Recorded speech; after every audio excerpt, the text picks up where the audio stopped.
Salam, janji, bukan PHP. Saudaraku, bertemu lagi dengan Pendeta Najarudin dalam renungan pagiku, ragiku bersama Yesus ada masa depan, bersama Yesus masa depan cemerlang. Pasti. Janji Tuhan kepada kita umatnya, orang-orang yang percaya kepadanya. Saudaraku, musim kampanye telah berlalu. Janji-janji sudah diungkapkan, baik kampanye politik dalam pileg maupun kampanye dalam pilpres, pilkada. Ada yang sudah menjabat dan menepati janji-janjinya walaupun belum semua.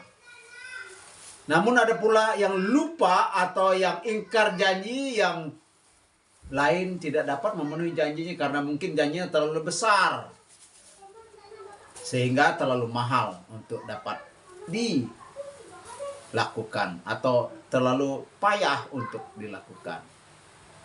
Lebih parahnya lagi, untuk memenuhi janji-janjinya ia menempuh jalan lain. Korupsi misalnya. Kalau sudah korupsi lalu ketangkap, akhirnya masuk bui. Tidak menepati janji, itu namanya PHP. Pemberi harapan palsu. Anda bukan pecundang. Pasti Anda seorang yang dapat dipercayai. Orang yang dapat dipercaya itu disebut orang yang berintegritas. Orang yang berintegritas adalah orang yang perkataan dan perbuatannya seiring sejalan, paralel. Tidak lain di mulut, lain di hati, lain di janji, lain yang dilakukan. Tidak begitu. Jadi antara janji dan kenyataan itu dipenuhi. Nah, ragiku kali ini dan bahkan beberapa waktu ke depan kita akan membahas tentang janji-janji Allah. Ada perintah Tuhan yang mengandung janji. Beranak cuculah, ini adalah perintah. Beranak cuculah, ini juga merupakan suatu janji. Di situ dikatakan adalah janji keturunan. Kejadian pasal 1 ayat 27 sampai ayat yang ke-31. Saya baca ayat firman Tuhan untuk kita. Maka Allah menciptakan manusia itu menurut gambarnya, menurut gambar Allah diciptakannya dia. Laki-laki dan perempuan diciptakannya mereka.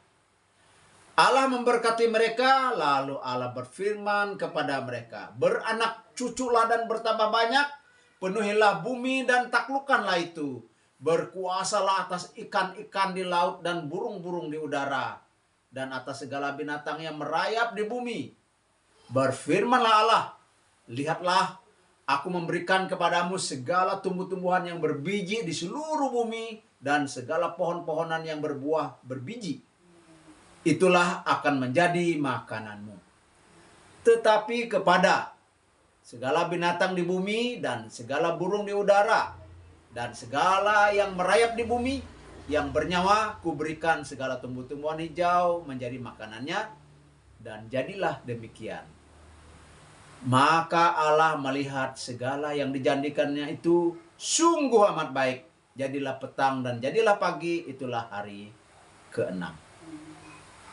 Perintah beranak cucu, dan perintah ini mendapat respon yang dilakukan dengan sangat semangat oleh manusia. Termasuk kamu kan, dan saya juga. Ada yang memproduksi sampai selusin. Bahkan ada yang lebih. Janji memperoleh keturunan ini digenapi karena setiap menit bahkan hitungan detik ada yang lahir di dunia ini. Sehingga penduduk bumi ini sudah mencapai hampir, bahkan sudah mencapai 7 miliar. Dikurangi COVID-19.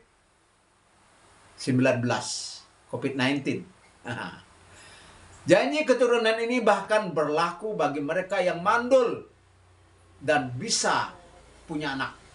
Alkitab mencatat Sarah itu mandul, Hana mandul, dan Elizabeth juga mandul. Namun mereka akhirnya memiliki keturunan. Sarah melahirkan Ishak, Hana melahirkan Samuel, dan Elizabeth melahirkan Yohanes Pembaptis. Namun banyak juga orang zaman modern ini yang mandul, akhirnya mereka memutuskan untuk mengadopsi anak. Dan ini salah satu solusi terbaik.